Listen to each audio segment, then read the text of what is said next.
these sellers don't have any motivation to sell. This circles back to what I was saying a moment ago, and Mike at Altos notices it too. Look, they've got super low interest rates on their mortgages. They're not under any huge pressure to sell. If they were to sell, they can't duplicate that mortgage asset, and the mortgage is an asset when it's a super low rate, when it's a negative interest rate mortgage, which is what everybody in the country virtually has now. I mean, there might be like a very small number of exceptions of people that don't have negative interest rate mortgages, but everybody's got a negative interest rate mortgage. So why would they sell their property? And now, here's your host, Jason Hartman, with the complete solution for real estate investors. Welcome to episode 1891, and thank you for joining me today. It is Labor Day, and we do not have a 10th episode show today like we did Friday, but this topic, we considered making it a 10th episode show. But since it's a holiday, we'll make it a normal show. I think this is such an important topic. Our guest today will be, to some, a very controversial author, and she is also definitely a very famous author, and that is none other than Naomi Wolf, feminist author. More recently, someone who has been talking a lot about and writing a lot about, and by the way, her books on Amazon have incredible reviews. By this one we're going to talk about today, The Bodies of Others. I think that's got almost 1,100 five-star reviews. Really just phenomenal. She takes a deep dive, an investigative reporter dive into the topic that nobody can talk about. And that is, well, that thing that's been going on the last couple of years. So it's affected the entire world and probably you. But before we get to our author, I have some updated inventory statistics to share with you. And I also have to share something on a personal note, which we already recorded a show on this topic, and we'll air that soon for you. But only a few of you know this. But over the last 4 years, I have been going through a very, very difficult time. A competitor basically has been out to destroy me and destroy my business. I have suffered with depression. I mean, just unbelievable amount of suffering and an unbelievable amount of time it has taken me to deal with this terrible situation. But thankfully, it came to a very good ending last week. We took them to court. It was 4 years. Yes, it took 4 years, over 1,400 days to deal with this. And we won. A jury of 8 of our peers ruled in my favor, and we got a huge jury verdict for over $60 million when you count the back interest that is owed. Now, I haven't collected a single penny, and I doubt I'll ever collect all of that money, but I'll definitely collect some of it. It was really great to see the jury clear my name and my great reputation that I have spent many, many decades building. In life, it's hard to have a good reputation because it takes a lot more effort. It takes a lot more money. You make less money if you're going to do the right thing. All those people out there who are just these scam artists and, have the sort of churn them and burn them mentality, they get rich really fast. I got rich much more slowly. And, it was just really tough these last 4 years. I mean, this story is like an amazing spy movie. In fact, my competitor who was trying to ruin me hired a marketing agency to ruin me. They even dubbed the project MI5 after the British intelligence agency. You've all seen the great spy movies where they talk about MI5. In fact, there are movies called MI5, and I think there's a TV series. And this story is going to blow your mind. And we did a whole episode on it. It's already recorded, and we'll have that for you soon. But it's just really great. I actually at first miscalculated the jury verdict in the $40 million range, but it was actually approximately $49 million.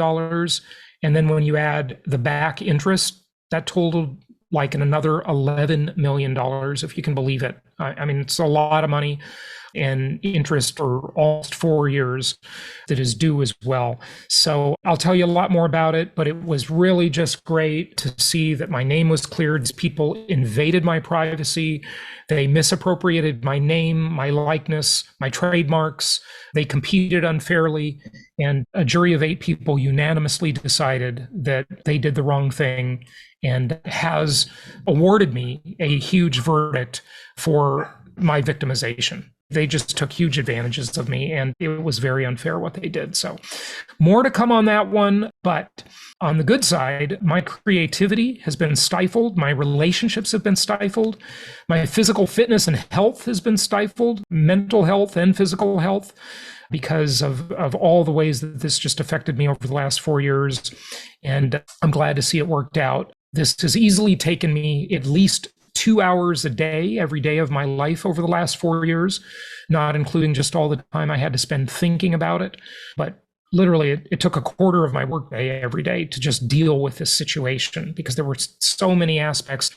I said to my attorney, it was like starting a new company. I had to basically start another company. There were so many people we had to hire, so many subpoenas that had to be issued, so many investigators that had to be hired, cyber investigators, people from all over the world and companies from all over the world that we had to engage with. You're just not going to believe it. I mean, it is literally like a spy movie, and it's awful what happened to me. It could happen to any of you. It could happen to anybody you know. It could happen to any of your family members. And it was awful. So you're going to learn more about it soon. But I just am glad to say it was a very tough fight, but we won and we got a very nice jury award. I think the jury made a very good decision and more to come. Okay, so you'll hear more about this. Anyway, so our guest today, Naomi Wolf, we'll get to her in a second, but first I do want to update you on inventory. Now, while I was in trial fighting this case that we fortunately won and won nicely, Altos Research also took a vacation. So our inventory stats are about 10 days behind, I think would be about the right number. And we'll have new ones for you soon. But inventory growth has ground to a halt. Okay. And the latest projection is going to really disappoint those of you who are waiting for a real estate crash. You're going to be disappointed. Now, take that with a grain of salt, because remember, there are 3 types of markets: linear markets, cyclical markets, and hybrid markets. And those cyclical markets are going to crash and have already been crashing to some extent. Okay. And, crash, I don't know, maybe that's not the right word. What does that really mean? Nobody knows what it means. But there are a lot of reasons that inventory is stalling and the growth is not happening. I mean, look at this. The last time I reported to you, the inventory was about the same as it is now. And it's 2 weeks later. And we're standing at about 551,000 homes for sale. Of course, that's half to 1/3 of what is needed to be in a quote unquote normal market, depending on who you ask. And so inventory is still very, very low. And the projection that Mike at Altos makes has actually declined in terms of inventory. So here's the new projection. He before was saying that we would end the year with over 600,000 homes for sale in the country. And now he's saying only 500,000. So that would mean inventory would go down from where it is today, another 50,000 drop in inventory, decline in inventory. That's their projection, to ending the year with about 500,000 homes. And one of the reasons he cites is one that I cited years ago. I was the only person noticing this. Now everybody's noticed it.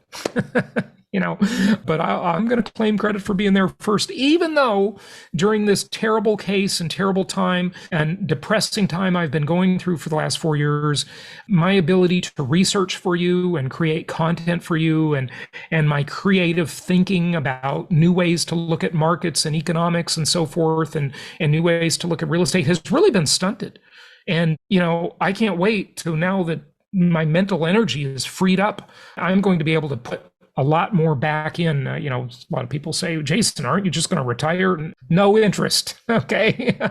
I could have retired 17 years ago when I sold my last company. I don't need to work. I just love doing this stuff, and I love learning things and sharing the things I learn with you, and then learning from you as well. So we'll keep working, and I think it's going to get a lot better now that this huge weight is off my shoulders. But I digress. Tangent alert, as we say. Anyway, the people waiting for this big real estate crash, these sellers don't have any motivation to sell. This circles back to what I was saying a moment ago, and Mike at Altos notices it too. Look, they've got super low interest rates on their mortgages. They're not under any huge pressure to sell. If they were to sell, they can't duplicate that mortgage asset, and the mortgage is an asset when it's a super low rate, when it's a negative interest rate mortgage, which is what everybody in the country virtually has now. I mean, there might be like a very small number of exceptions of people that don't have negative interest rate mortgages, but everybody's got a negative interest rate mortgage. So why would they sell their property? What would be the point? Like, there's no reason to sell. Yeah, maybe we'll go into some big recession. There will be some job losses. Yeah, that'll peel off a few sellers for sure. But again, these people, if they can keep those houses, because then they get to keep those mortgages that are now a huge asset to them, they're going to keep them. Instead of selling, if they get into hard times, they'll rent them. They'll take on roommates. They'll take a second job because they're going to want to protect that asset. They're going to want to keep that asset. And that asset is not the house as much as most people think it is. It's the actual mortgage. It's the financing of the house. And remember, about 40% of the houses in the country have no mortgage whatsoever. About 25% of them have mortgage rates locked in for 3 decades below 3%. What would possibly be their big urgency to sell their home? This is one of the huge reasons that you're just not going to see this big increase in inventory and subsequent market collapse or market crash. I don't know. Look, if World War III starts, if another pandemic comes along, if Putin uses a nuke, yeah, things could change. Sure, there's always a wild card out there. There's always a black swan. But if we continue on the track we're continuing on now, I just don't see how there is going to be some big real estate crash. If you're watching this on YouTube, please comment below. That's one of the things I love about the video component. If you're watching this on video rather than just listening on the podcast, comment. If you're listening on the podcast, go to YouTube, make comments. We read them. We love to get your feedback. If you think I'm wrong, tell me why. If you think I'm right, tell me why. We'd love to hear from you. If none of that, go to jasonhartman.com/ask, and you can leave a comment there. And without further ado, let's get to Naomi Wolf, and let's talk about the stuff that, well, you can't talk about nowadays. Here we go.